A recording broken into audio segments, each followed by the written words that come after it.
Om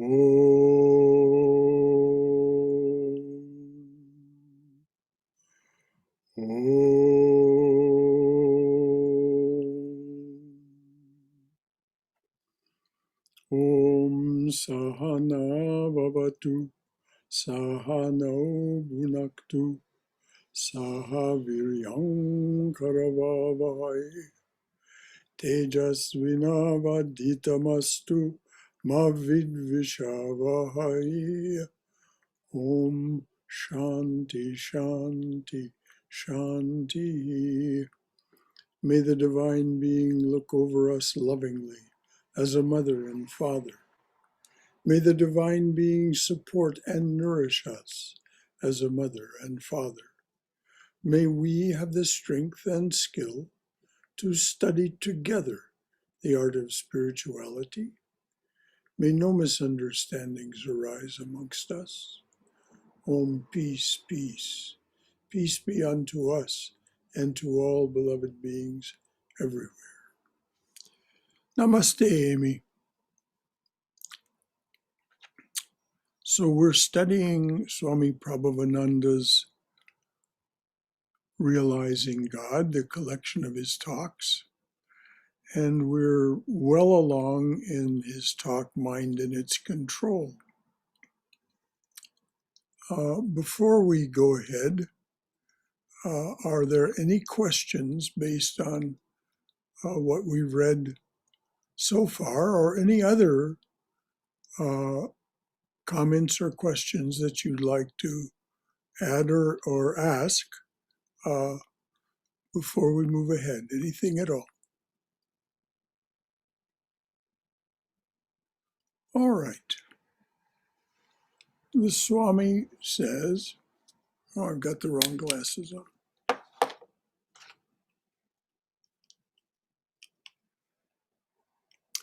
When the divine vision opens up, this very universe becomes a mart of joy. Now, that's a surprising statement.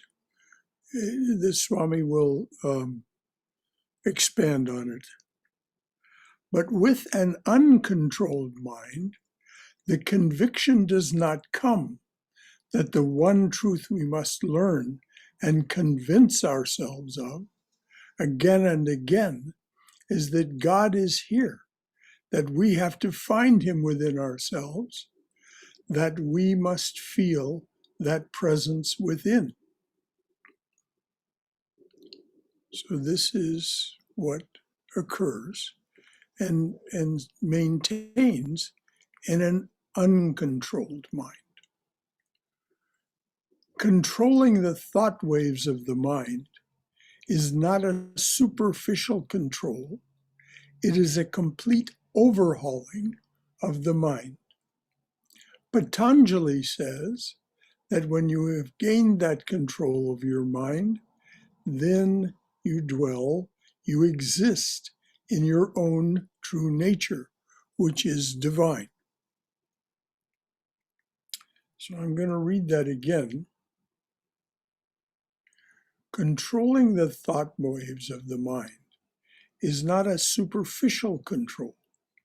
It is a complete overhauling of the mind.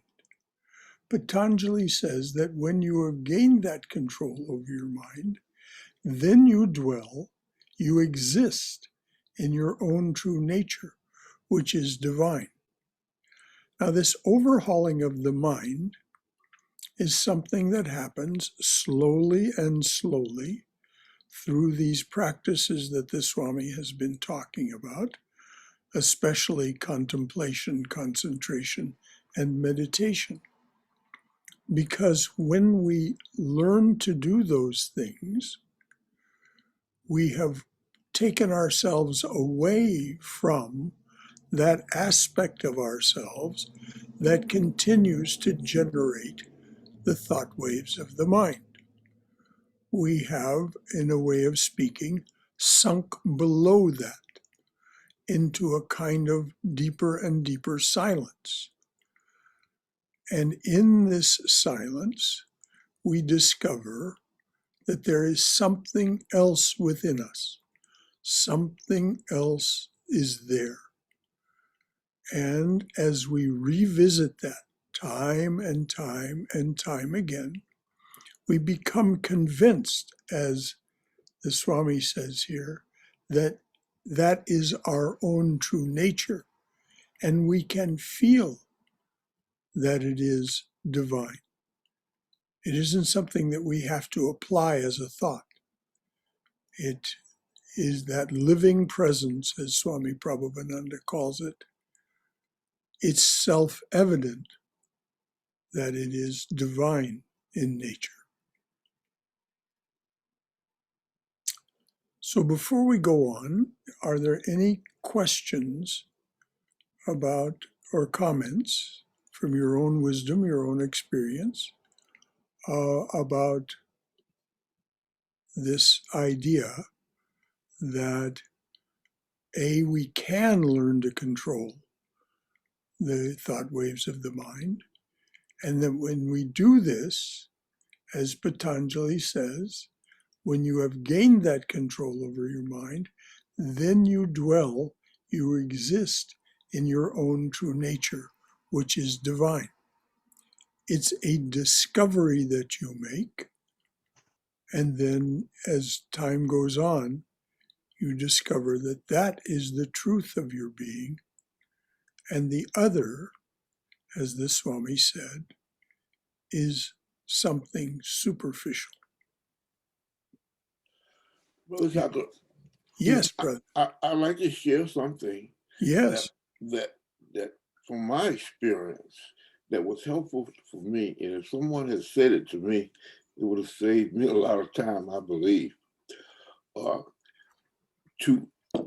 was looking for, in the process of trying to find God, I was looking for something to appear or something to happen in my experience that I would recognize it outside of myself. Mm-hmm. But after years and years and years of search, now this is my experience. I don't know, maybe it may not be everyone's experience, but I like to share it with this group to see if it is, because that's one of the advantages of having a group like this. You can kind of pass things back. Now, what it was for me was, it kind of eased in without my realizing, it changed my thinking. The only difference was that my thinking was changed, but it happened so slowly and so gradually till I didn't recognize it until way after it happened. And it just, one day it just came to me, what were you expecting? Were you expecting God to come and say, hello, nice to meet you? You know. Well, that could happen too, you know. The saints tell us that sometimes it happens. But, well, I don't know. Robert, I'd like to know if that's anybody else's experience as well. So beautifully said. Well, for one, it is Vivekananda's experience. If you read his letter to a friend, you see that it was Vivekananda's experience. He looked here and there and everywhere, and finally discovered, oh, it's right here. And he gave it the name love.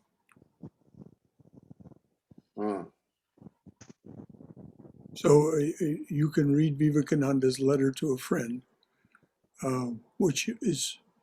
well, right now I'm rereading Raja Yoga. Good. Well, that's a good thing to read. That's what I'm rereading it right now. And I noticed I highlighted certain things in there, and I'm going re-experiencing why I highlighted certain things. Wonderful. Anyone else have anything to reply to Robert, or anything else of their own to add? Brother Shankara, this is Haiman. Yes, Haiman.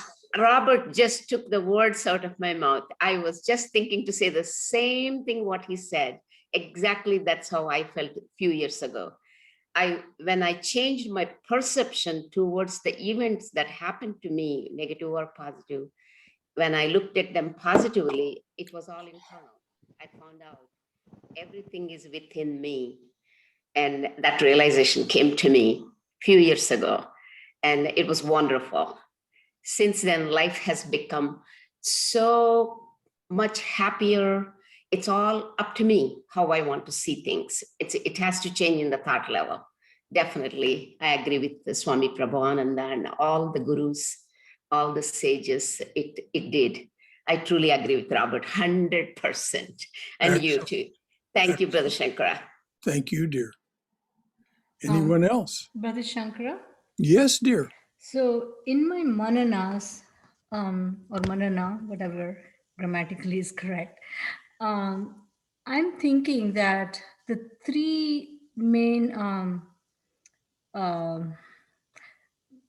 again, I'm searching for words here, but to describe divine nature is infinite, indivisible, and unchanging. Mm-hmm. And so the qualities like humility, kindness, generosity, are all sattvic qualities of the mind that if we enhance, it will then help us to reach or reflect that divinity, the three qualities or realize and reflect the divine nature. Am I sort of Yes, correct? that's exactly right. You begin to understand why the word Ananda in Satchidananda is sometimes translated, and perhaps most powerfully translated, as love. And that love is infinite, eternal, unchanging, unconditional, and all of those things that you mentioned are, as you said, sattvic reflections of that attribute, if you can call it an attribute of the divine, the eternal divine presence. And so, yes, the more we practice those, the more we understand. Thank you, Swayam. Thank you, Brother Shankara. Brother Shankara, I have a question and then a comment. Yes, Frank. What page are we on? Someone please tell Frank. I don't. It's 425, Frank. Thank you. Uh-huh. Thank you. I wasn't here last week. And the comment is, and I'm glad that other people were speaking because I am experiencing almost the exact opposite. I feel very frustrated, and I do have issues with being consistent, so I'm sure that's it. But I almost feel like my gunas are not set up that I'm going to ever be sattvic. And sometimes I wonder, what frustrates me is sometimes I think to myself, am I working so hard towards something that doesn't even exist? What if I'm putting in all this energy and working so hard and it doesn't exist, or it's not possible, or I'm just fooling myself? So it was encouraging to hear some of the other people because, I'm an Italian Aries from Brooklyn, so this is not nature to me. So really, so it's a lot of work, and I become very impatient and frustrated with myself, and then I give up, and I'm not happy giving up. So then I go back and I'm not happy. So I'm really, I don't even know what to do anymore. So I'm glad people share. Thank you. Okay. May I make a suggestion, Frank? Please. All right. Just relax a little bit. Just relax a little bit. Don't feel like there's any need for striving. Just Be as regular as you possibly can with whatever practice is very congenial to you, whatever that is. And don't be impatient with yourself. That's just another distraction. It's just another way of hiding what's true from ourselves, this impatience. I say that, and it's so easy to say and so hard to actually not be impatient. But, there's no hurry. As Sri Ramakrishna says, everything happens at the right time. And that feeling that maybe this doesn't exist, just read the book Dark Night of the Soul. This is someone who'd climbed very high in the heights of prayer and meditation and was confronted with this deep void. And so your nature is your nature. Cooperate with it as best you can. And, it's hard to do, but be your own best friend. What would you say to your best friend if they were experiencing what you're experiencing? Try and say that to yourself. Okay, thank you. Anyone else? Yes. Hari Om, Brother Shankara. This is Hari Om, Vijay. Hari Om, yes. What you said just a while ago is very practical and useful for every one of us. And Frank, what you expressed a while ago is also so true for so many of us, really. At some point in time, we all, or most of us, end up asking ourselves the same kind of question. And in my own case, from my experience, I would simply say that what has helped me the most is no matter what is happening in the moment, trying to see the hand of God in it. Pleasant or not so pleasant, both trying to see God's hand. What is God speaking to me at this time? And if I feel He's not speaking, then I ask God, please tell me what's right for me. That's one observation I like to share with you. And second, that God has presented, and I'm only speaking for myself, God has presented Himself to me in real form, supposedly, right from my childhood. As I look back, what and where He saved me from so many things. He saved me from a live snake. He saved me from falling into a well more than once in the backyard of my childhood school, where there was no barricade, no wall around a well in the farmland, and many, many more experiences. I was not there to help myself. God was there watching out for me. So that simply kept making my own faith stronger and stronger.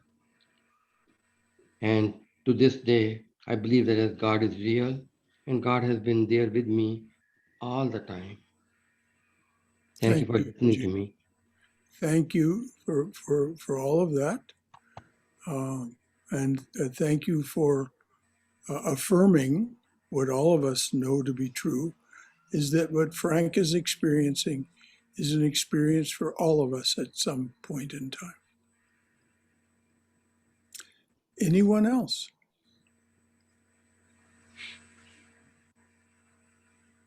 Well, Hari Om Shankaraji. Oh, Bala, yes. On a similar note, actually, yesterday I was listening because there is an international conference of how to get peace. during the COVID time. There was a 7 days lectures. Yesterday's lecture was Prabhavananda. The ultimate thing he says, to get that peace of mind is always think whatever you see outside is your shadow. In other words, he's talking about the big eye, not the small eye. It is the shadow. All this world is your shadow that you are seeing.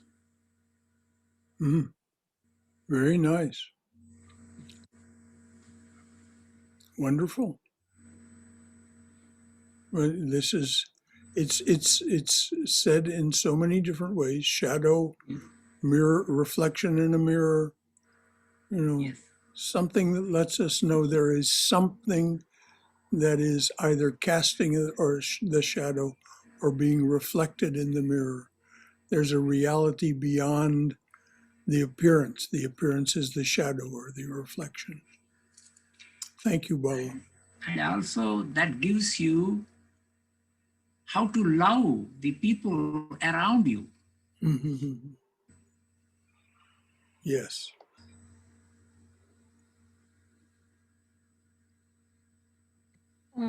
It just came to my mind, Brother Shankara, that the fact that we are all describing what aspect of a certain talk or appeals to us kind of exemplifies that we are all trying to grasp at the infinite in a different way.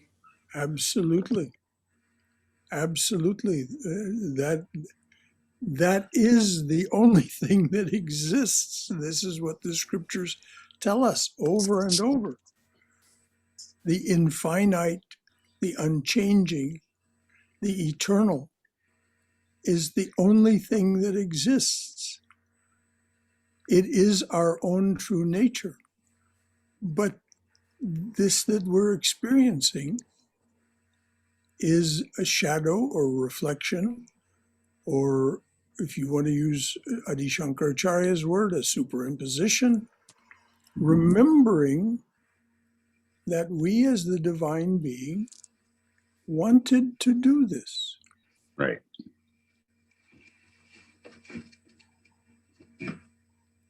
Anything else from anyone? Actually, there's one thing in gospel. At one place, Sri Ramakrishna says, I think this is, remember, I think it's when he met the Vidyasagar, he says everything is, contaminated. I know there is a word he used specifically. I forgot the exact word. It's not coming to my mind. But the reason being, we are talking about it, including the Vedas, including everything is Yes. contaminated, except one thing. He used that the is word Brahman. polluted by the lips of man. Yes. Yeah, that is, I mean, that is where it is, because there is nothing we can understand about him. That's why, Well, it's defiled. Yeah, everything is defiled. defiled. Yes. Yeah. That's the word. You're right. That's the word, defiled. So, that being the case, what do? We look to our own experience, that wordless experience that comes as we sink deeper in contemplation, concentration, and meditation.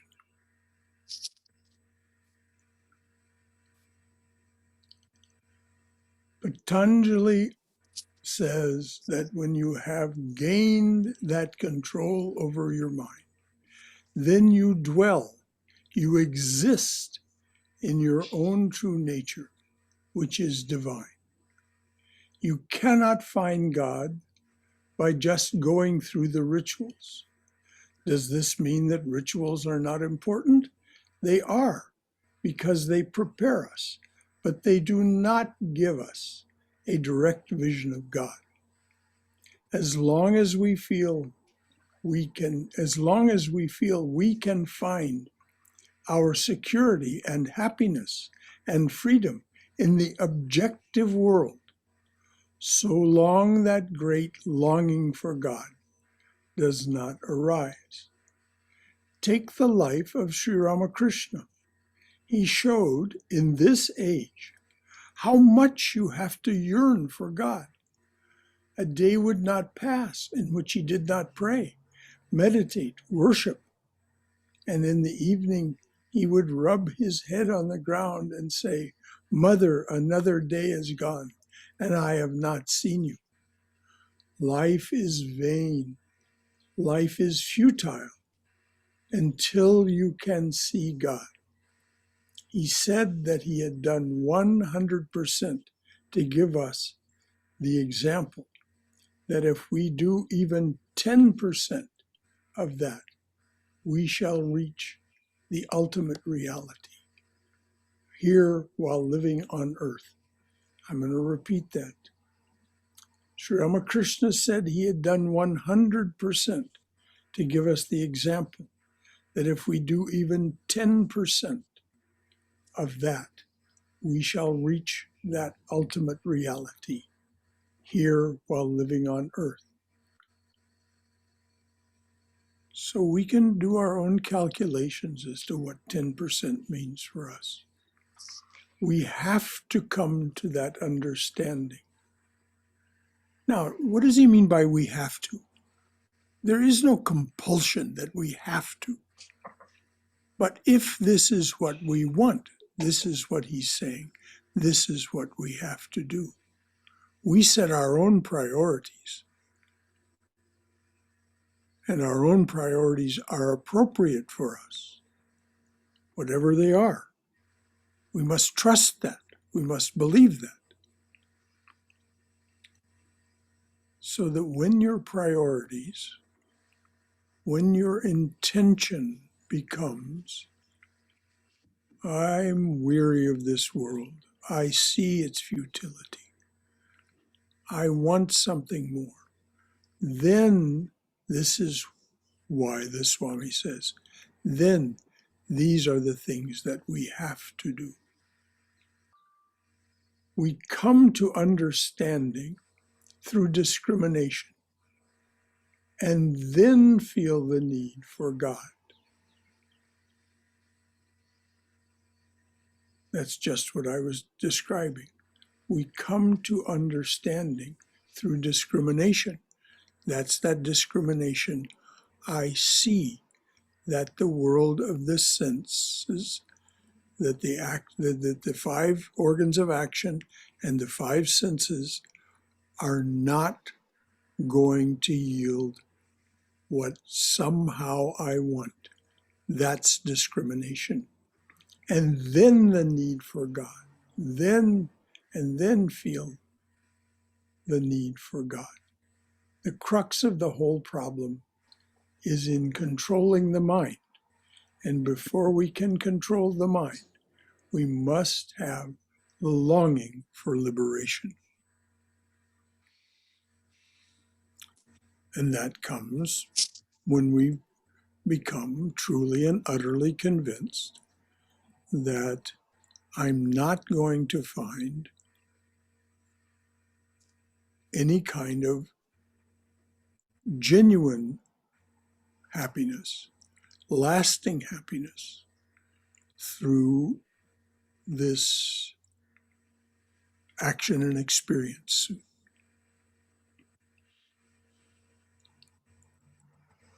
It's when I sit that action and experience suit down, quiet it, and then begin to look within to see what it is that animates it. Then we begin to discover what it is that we truly are. And as was said earlier, all that is outside of us is a kind of shadow. Yes. When you follow the spiritual disciplines taught by your guru, your heart becomes purified and yearning for God arises. Now, we don't come by a guru until we've begun to have this yearning, this desire. So then we begin to find our way toward a teacher. And then the teacher tells us not just a more profound version of the truth from their illumined understanding, but they say, now, here's what you should do. And then this true, when your heart becomes purified, not, it goes beyond your mind now to your heart. The heart is no longer yearning for anything within time, space, and causation. Of course, God is within time, space, and causation, but we don't see that until afterward. When you follow the spiritual disciplines taught by your guru, your heart becomes purified and yearning for God arises.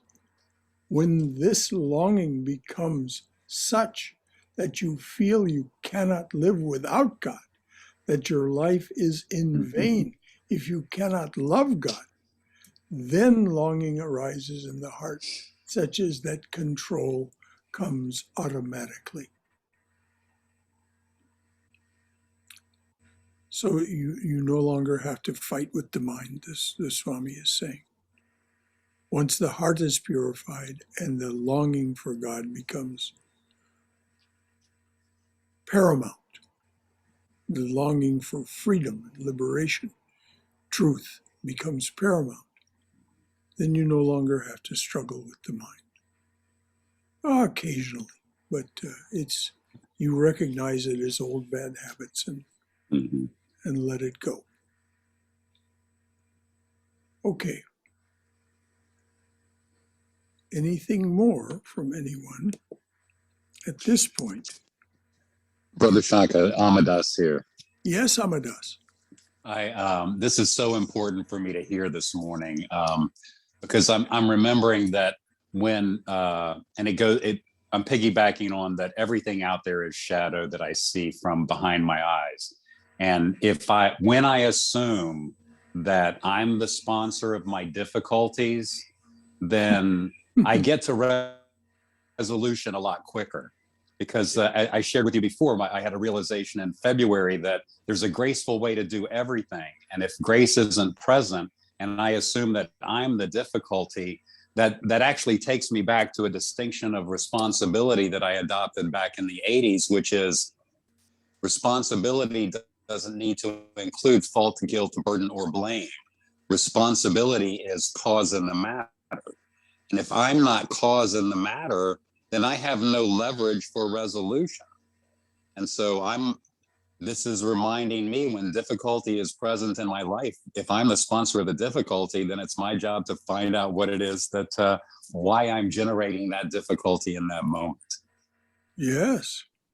And as Swami Sarvapriyananda has so eloquently pointed out, we are participating in time, space, and causation because we like it. Yes. And time, space, and causation contains both positive and negative. It's just as obvious as there being day and night, black and white, positive and negative. And so our fundamental participation, as you so well pointed out, Amadas, comes from the fact that we're doing this because we like it. When we stop liking it and turn our face away from it, then, as you say, we stop being the cause in the matter. We stop being causative. Of that, we become causative for something higher and higher and higher, which Patanjali explains so beautifully in chapter 2 of the Yoga Sutras, which is so beautifully translated and commented on in Swami Prabhavananda's translation, How to Know God, how to replace the lower samskaras with higher samskaras and higher samskaras and higher samskaras. And of course, this is his evolution of the ideas that are presented and the yamas and the niyamas, the things that if we wish to pursue this path, and only that's the only imperative, if we wish to do this, then there are certain things that we must restrain. All right, if we restrain those things, the yamas, then there are other things that we can replace them with, the niyamas, the observances. And so we look, what are the restraints? What are the observances? And if we're convinced that if we really have the deep intention that we're weary of this world, that we're sick of this time, space, and causation game, then we have enough inner strength to pursue those things. And that's what the Swami was speaking of in the teachings of your guru.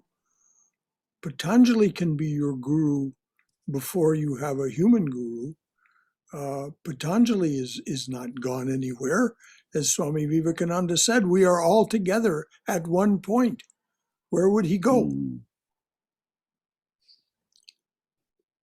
So there we have the reason that when the heart has become awakened, the heart center has become awakened,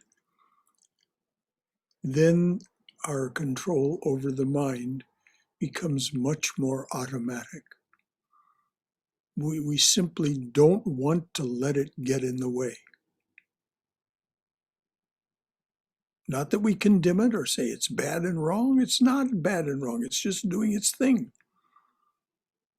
It has, after all, brought us to this point. How can that be a bad thing?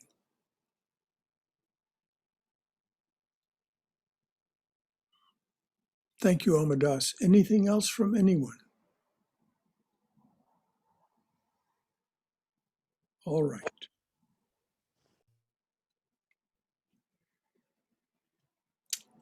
Kant, Immanuel Kant, and Herbert Spencer point out that the infinite is unknown and unknowable. By definition, by the finite mind, the infinite is unknown and unknowable. But a Christ or a Buddha or a Krishna or a Ramakrishna or any spiritual aspirant would tell you no. When the mind has become purified, overhauled, and completely transformed, you go into a transcendental state called the fourth, and you realize the Atman. Now notice the word realize. This is no longer a volitional, as Patanjali says. The first 6 limbs of yoga to attain control of the mind and the emotions and the senses. These are something you do through a kind of self-effort. Then something happens to you, he says. And you go into that transcendental state called the fourth, and you realize the Atman. You may write down New Year's resolutions and act on them for 3 or 4 days, but then you forget everything. If you take refuge in God and get a little grace, you become completely transformed. My master, Swami Prabhavananda or Raja Maharaj, my master used to say that sins are like heaps of cotton. One matchstick can burn the whole mountain. If you can take your refuge in God, which means your refuge within your own self, you submit yourself to this higher self. And this is why Krishna says in the Gita, it becomes your joy to obey the Atman.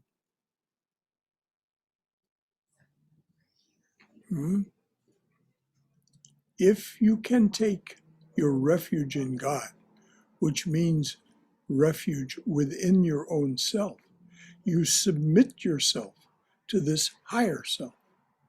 You submit your little ego to God, and then a continuous transformation comes. As Krishna says, holiness itself transforms you. But it takes a long time to surrender yourself to Him.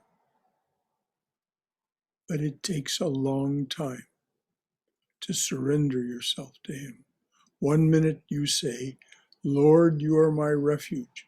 And the next moment you're asserting your ego. But try again and again. You may fail hundreds of times, but, and this is the beauty in spiritual struggle, you are bound to succeed. There is no such thing as failure in spiritual life as long as you keep up the struggle, which is why I said what I said earlier to Frank Badia. Just relax and keep on keeping on. There is no such thing as failure in spiritual life as long as you keep up the struggle. My master used to say, watch a little calf. As soon as it's born, it tries to get up. It falls down. It tries to get up again. Again, it falls down. Many times, hundreds of times, it may fall down. But it doesn't give up the struggle. Then suddenly the calf begins to walk and then to run.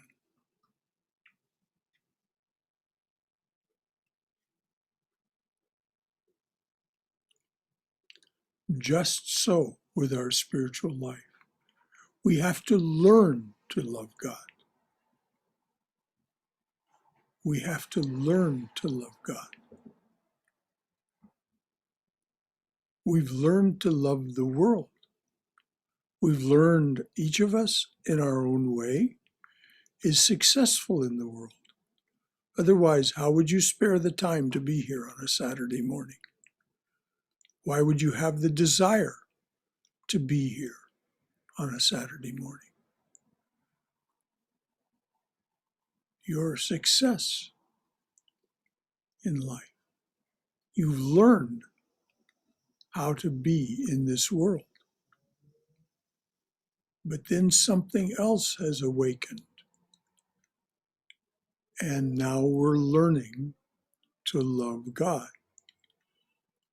And if you read the book, Love Poems from God, which I highly recommend to everyone, if you read that book, you'll see this is the testimony of 12 self-realized saints, people who had attained the fourth state, the transcendental state. Each one of them speaks of learning to love God.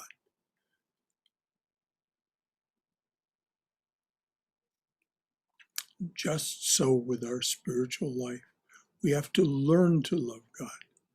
We have to surrender ourselves to God. We have to take our refuge in Him. We pray, we meditate, but we have distractions and we forget.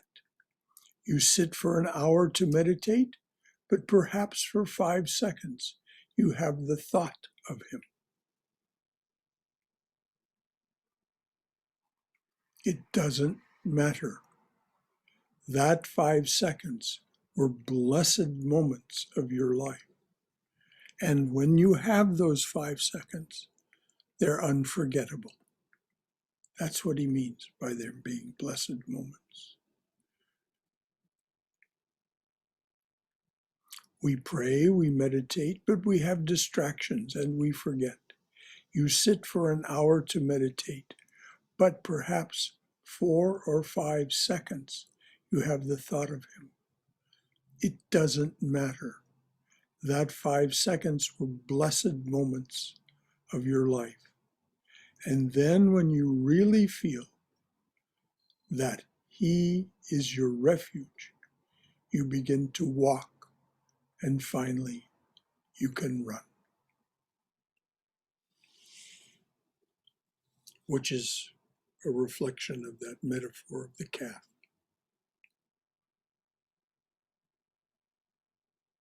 So that's the end of that talk. We have some time left before we start the talk Mysticism and Mystic Visions. Let's discuss this talk of mind and its control. What is it about this that you found appealing? What is it that you found confusing? What is it that you found motivating? What is it that you found that, oh, that sounds like too much trouble?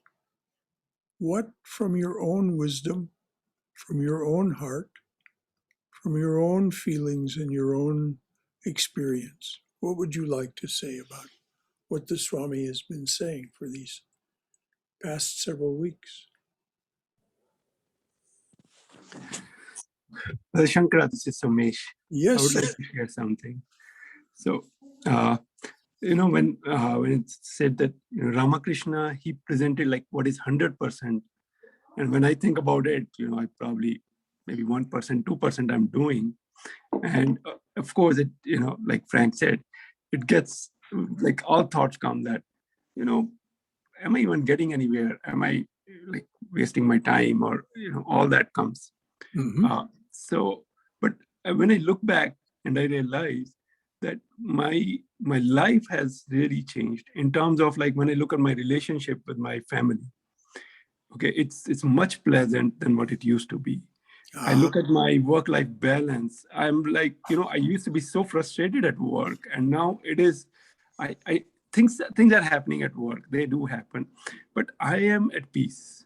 So I look at those things, and then I realize that there is, I don't know how close or far I am from realizing God, but definitely I am in my life. It is making a big difference in my experience of life at any moment. And I think Amar Das said that, I'm taking responsibility of things, that if I'm upset, I'm just be responsible for it, and it impacts, it transforms. Thank you so much. That's exactly it. It doesn't happen. For most people, it does not happen quickly. Yes, there is the example of Scrooge. It happened for him overnight. And Swami Prabhavananda was asked, is that possible? He said, yes, it's very rare, but it's possible. And it means there was lots of preparation somehow. But nevertheless, we have no idea how close we are. Stick on, Swami Prabhavananda would say, and you are just a hair's breadth away. Because it's right here, it's right within us. It's only our long habit of being very fond of the distractions that keep us from seeing it. When we become really convinced, oh, I'm hooked on these distractions. I wanted this as the divine being. It says in the scriptures that me as the divine being, I wanted this day of Brahma.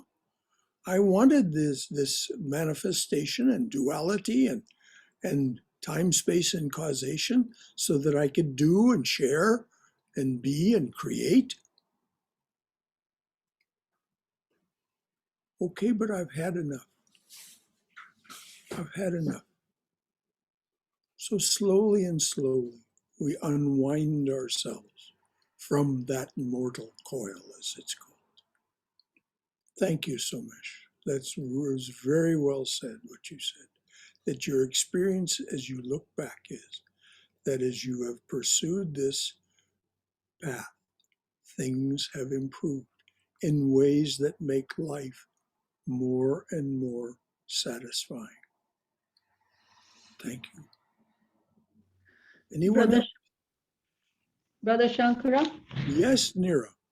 Yes, 2 points. 1 point, yes, like you said, we have to be patient.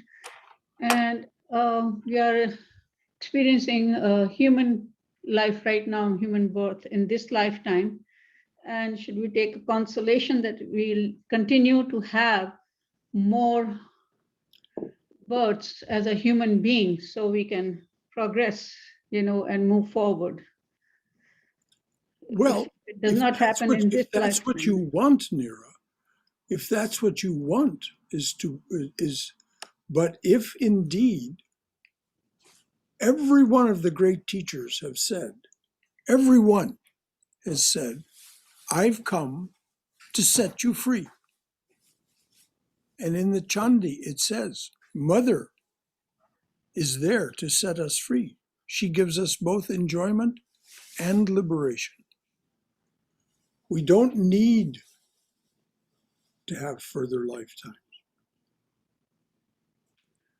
As Sri Ramakrishna said to the gentleman from Calcutta who came to speak to him, they had heard that he was teaching their son's renunciation.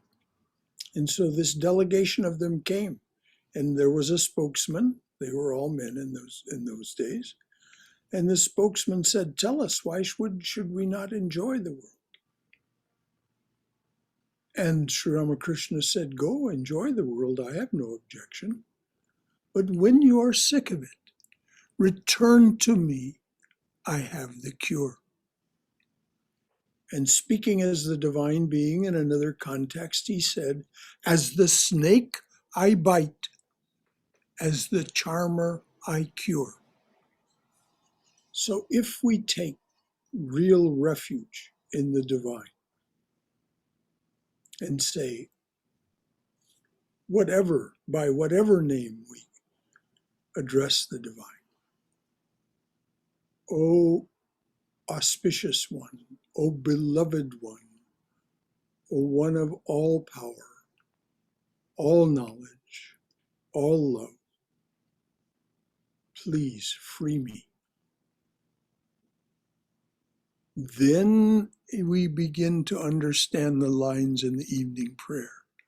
O merciful, if we take any hold upon God in our prayer, it is by thy grace alone, since all thine austerities were practiced for our sake. How great was thy sacrifice, freely choosing thy birth in this prison, our iron age, to unchain us and set us free.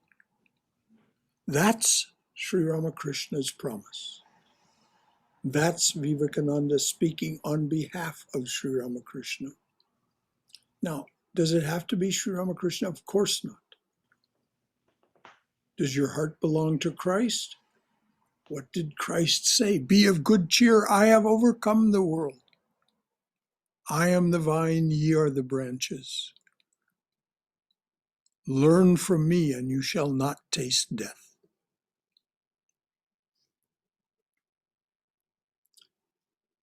So it is our priorities that are going to govern how the rest of our life goes forward. And we do not have to resign ourselves to further lifetimes. We can say, no, I want to take the path of the saints and be done with this business of time, space, and causation. They all promise it. Krishna promises it. Turn to me in utter devotion. I see no sinner. Holiness itself shall transform you. And then later he says, and you will not take human birth again. You will become my own, and you will not take human birth again.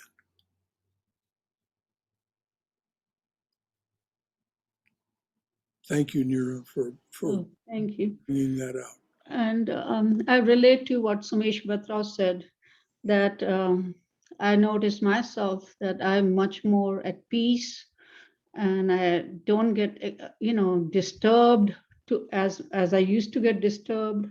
How precious. And very relaxed. And actually, I had a real life experience yesterday when I went for a root canal treatment. And anybody who's had a root canal would really relate to it.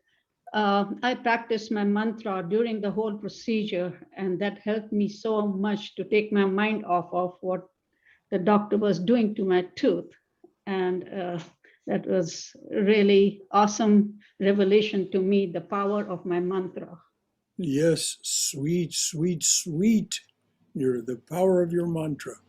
And for those of you who remember the story of Swami Turiyananda having an operation on his back to remove a huge carbuncle, a huge boil, without anesthesia.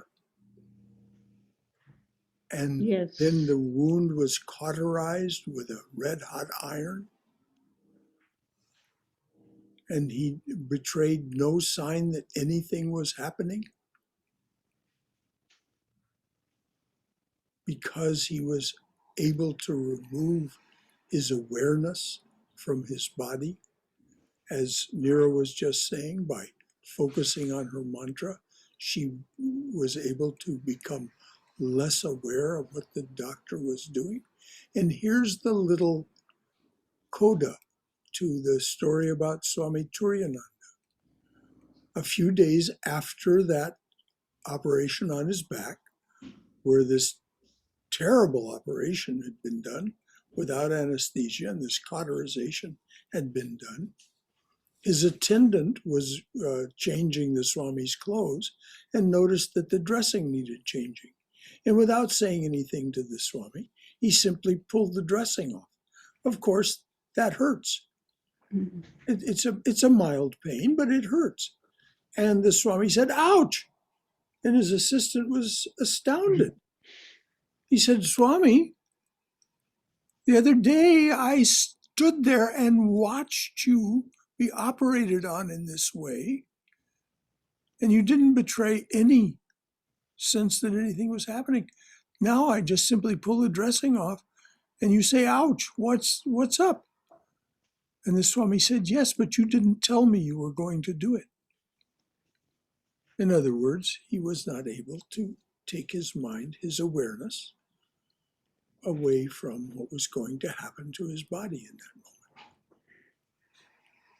Exactly, that's how I felt, Brother Shankara, because I did mind preparation, and I also, the thought that went through my mind was this doctor is another form of Brahman in front of me, and I have total faith in him that he'll do me right, and he's doing the best to his ability, and I have total faith in him. So that helped me to continue my practice. Precious, Neera, precious indeed. And Sri Ramakrishna says to us in the gospel, he says, the physician is the divine person. Yes, trust the physician. Thank you. Thank you, dear. What a wonderful story. Anyone else?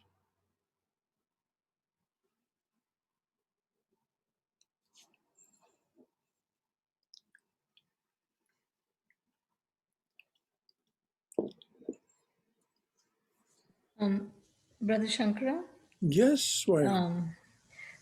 this may be a far-fetched sort of analogy, but I'm thinking that, we take all these vaccinations for various illnesses.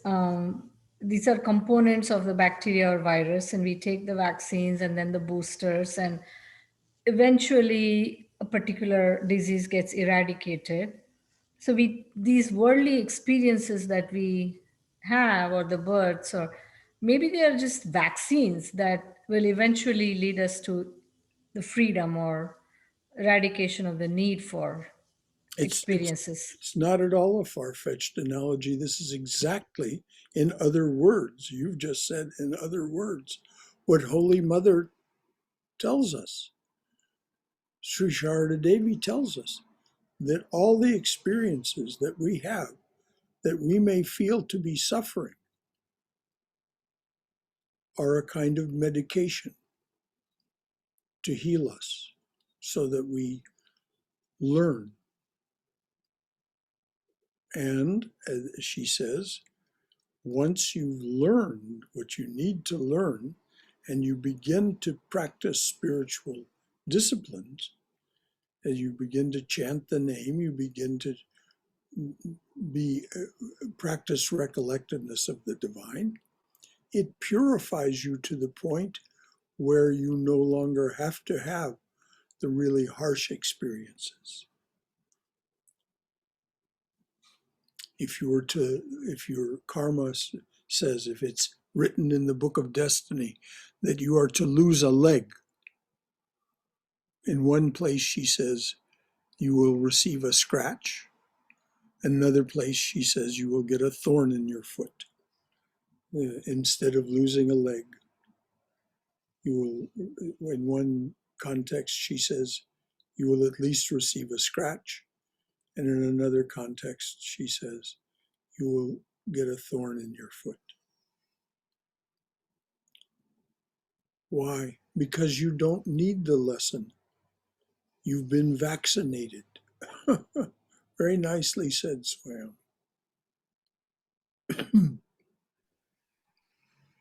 Thank you, Brother Shankara. Anything else from anyone?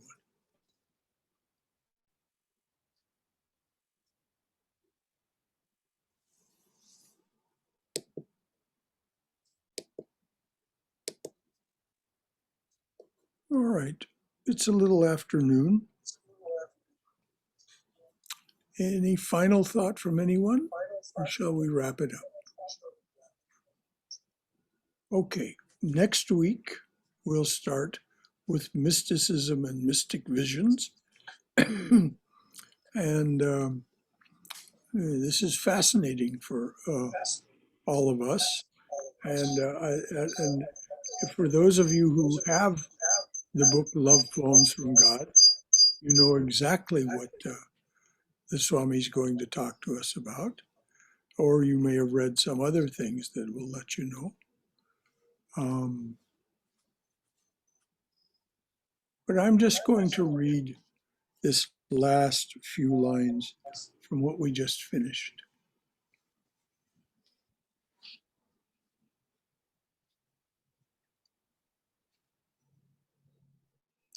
We have to take our refuge in him. We pray, we meditate, but we have distractions and we forget. You sit for an hour to meditate, but perhaps for 5 seconds. You sit for an hour to meditate, but perhaps for 5 seconds you have the thought of him. It doesn't matter. That 5 seconds were blessed moments of your life. And when you really feel that he is your refuge, you begin to walk, and finally you can run. So tomorrow we have our first in-person gathering here at the center. Any of you who wish to wear masks, you're certainly welcome to. They're not required. We will ask that only those people who have been fully vaccinated and finished their waiting period after the second vaccination come. So we'll spend an hour or a little bit more in the chapel talking about Swami Vivekananda, Swami Prabhavananda, and also celebrating the birth date of this country. And then there'll be readings. There'll be a couple of short talks on the two Swamis, and a reading of Swami Vivekananda's celebration of the 4th of July, a poem of his, and then there'll be some other readings, some songs, and so on. And anyone who wants to read or sing, you can let me know or just come prepared. No more than 5 minutes per person, please. And then after all that, we will have a potluck lunch for those who can be with us physically. We'll have our potluck lunch in the monastery for the very first time in well over a year. What a delight to be physically in the presence of our fellow spiritual aspirants. Those we're linked arm in arm with, as Ram Dass says, walking one another home. So any final thought from anyone? All right.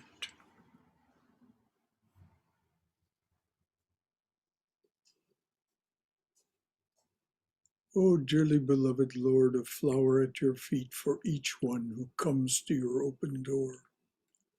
A flower at your feet for each one who stands by your open door and says, come to me, offering to break this world's chain that binds us down to ignorance, suffering, and death. A flower at your feet for each one who takes the path that you have struck through this, your jungle world. Om. Amen. Shanti, Shanti, Shanti. Peace, peace. Peace be unto us and to all beloved beings everywhere. Jai Shri Guru Maharaj Ji Ki Jai. Durga, Durga, Durga. May you be safe. May you be healthy. May you be cheerful. May you have peace of mind. Go forward in the loving and protective embrace of the Divine Being as our Father and Mother. So until tomorrow, both physically here in the chapel and in the monastery and on Zoom. Of course, we won't Zoom the lunch, but we will Zoom the entire hour plus in the chapel. So see you then. Happy 4th of July weekend, everyone. Thank you. Same to you, Brother Thank Shankara. you. Hari Om. Om Hari Om.